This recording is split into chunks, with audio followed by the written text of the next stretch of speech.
everyone, my name is Denise. I am a Samba dancer from Melbourne. I dance for a group called Sambasita Productions. In this video I just wanted to share my experiences from being a Musa in Rio Carnival 2018. Now, up until now I have spoken too much about the journey that I went on, and there's several reasons for that. Achievements, or a sense of achievement, if you want to call it that, was something to be shared with family and friends, and I was happy to leave it at that. Not a problem. However, recently I was invited to Brisbane as part of Brisbane in Contro. Thank you to those ladies. But as part of that, I met some really lovely Samba dancers from interstate, and they had a lot of questions, which I was really happy to answer. But then I just realized that I don't get the luxury of meeting everyone that I'd like to meet face to face. So finally, I'm just conscious that it's that time of the year where people make plans in terms of whether they go to Brazil for next year's Carnival or not. So I hope that by sharing my experiences and some learning curves and some things like that, it might help you make some decisions, understand what you have to do to maximize your experience in Carnival, and yeah, I hope you find this interesting. So first thing I want to talk about is what my position was, and I'll keep this pretty brief because there's definitely a lot more valuable resources that you can obtain if you were interested in how the whole Carnival situation works. So really quickly, I was a muse for one of the Samba schools in Rio, and I was also a muse for one of the major Carnival events in Florianopolis. I'm just going to focus this video on the Rio de Janiero experience. So the school that I was with is this one. Oh, now I understand why people need to bring it all the way up. So they are Renascer de Jacarepagua, and it's a Serie A school.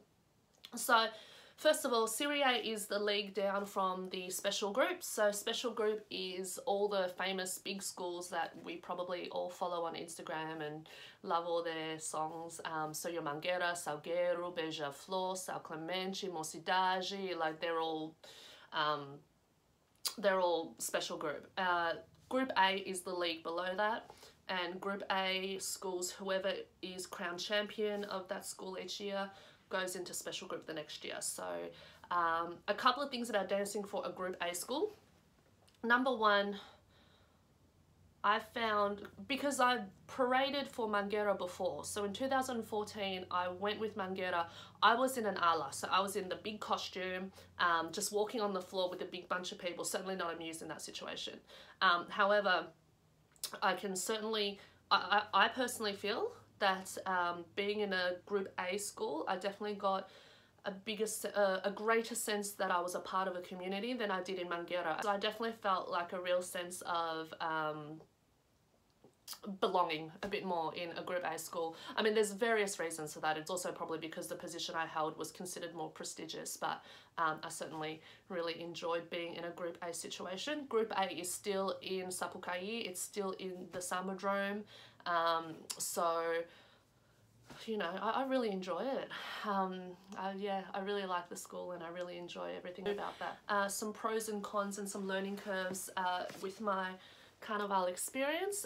Let's talk about the negatives with the overarching topic sentence that I had a really great experience. So I really enjoyed my time, but there were some negatives and I'll quickly talk through those. So first and foremost, I was really sick during the time of Carnival. What looked really glamorous on social media was not. I was in a lot of pain. I lost a lot of weight, conveniently. But that was one thing that I really struggled with, but obviously that was nobody's fault and there's nothing that you can do to prevent life and the vicissitudes and ups and downs of life, so it is what it is. Secondly, you have to be conscious. Oh, I thought of another negative. Okay, so I guess the one thing that I found was probably a con is that as a muse you do have a lot of media obligations. So a lot of the times, most of my mornings were spent doing things for Globo or doing photo shoots or whatever it might be. So I didn't get to you know, wake up early and sightsee with my friends as much as I'd wanted to. There were some days on the beach, but probably not as much as I'd like, because a lot of the times I was working. So luckily I'd been to Brazil before, so a lot of the sites I'd been to.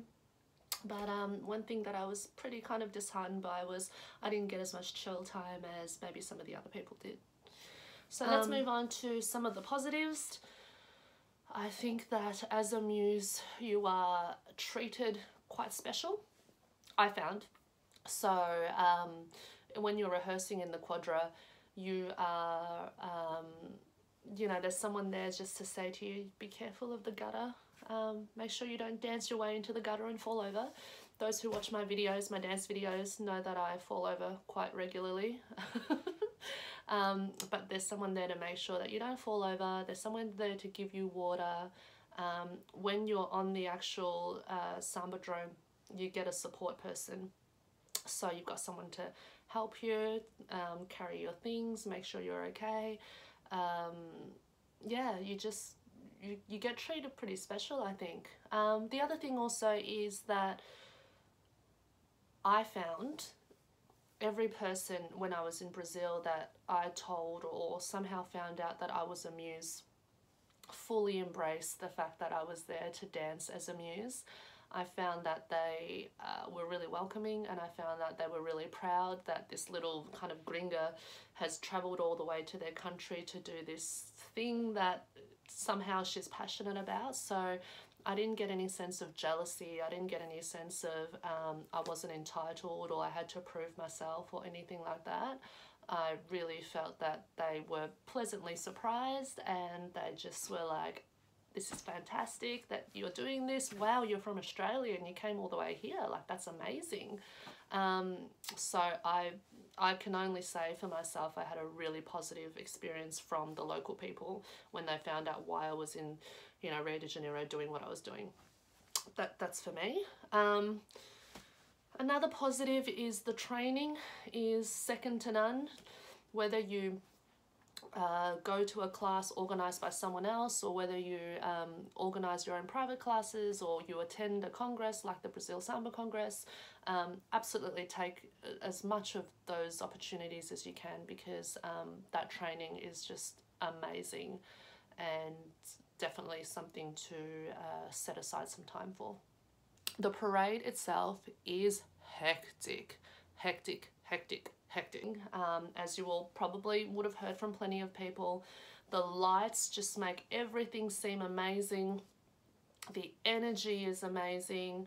You just get this sense of celebration and love, and everybody around you, you know, their work finally all coming together, and this is their one moment to display their work that they've been, you know, working so hard on. It's a huge production. As a muse, you are quite limited because your costume is quite heavy and cumbersome and grandiose. So if you haven't noticed already, behind me, these are the feathers that were on my back.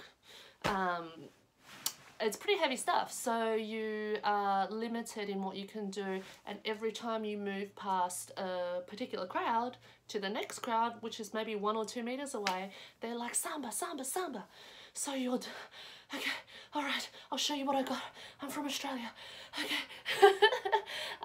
So, you know, you can walk a little bit, you can pose a little bit, but every time you move on to the next person, they expect you to just show them your best Samba. So I think as a muse, one of the biggest things that you need to train yourself on is your cardio and your stamina and your basic, because that's what you are displaying the most come the parade.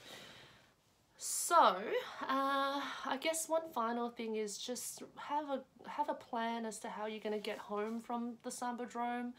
Make sure that you have a plan, like a meet-up plan of where you're going to be after, how you're going to get home. If you do go to Rio, all the best.